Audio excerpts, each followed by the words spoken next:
उन्वान: Norway की जादुई रोशनियां, जमीन पर खलाई मखलूक का ठिकाना। क्या आप यकीन करेंगे कि जमीन पर एक ऐसी जगह है जहां आसमान खुद जिंदा हो जाता है। नार्वे की एक खामोश वादी जिसे हेस्डैलन वैली कहा जाता है, यहाँ रात के वक्त एक अजीब मंजर देखने को मिलता है। अंधेरी रात, खामोश पहाड़ और अचानक आसमान पर एक रोशनी जाहिर होती है। पहले छोटी, फिर बड़ी और फिर रंग बदलने लगती है।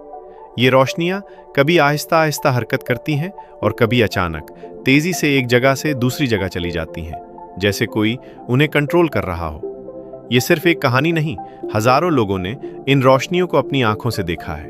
कुछ लोग कहते हैं ये रोशनी उनके करीब आ गई थी और फिर अचानक गायब हो गई। दुनिया भर के साइंसदान इस राज को हल करने नार्वे पहुंचे। उन्होंने कैमरे लगाए, सेंसर्स नस्ब किए और सालों तक तहकीक की, लेकिन आज तक कोई ये साबित नहीं कर सका कि ये रोशनियां क्या है। कुछ कहते हैं ये जमीन के अंदर मौजूद तवानाई है, कुछ का मानना है ये गैसेस का रिएक्शन है, लेकिन कुछ लोग ये भी कहते हैं कि ये कोई आम चीज नहीं।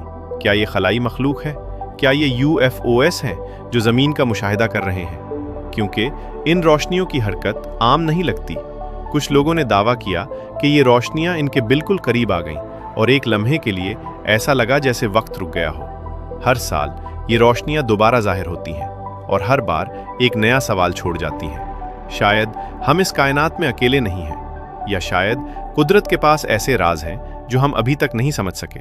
तो आप क्या सोचते हैं, ये सिर्फ एक कुदरती फिनोमिनन है या वाकई ये जमीन पर किसी और मखलूक की मौजूदगी का सबूत है?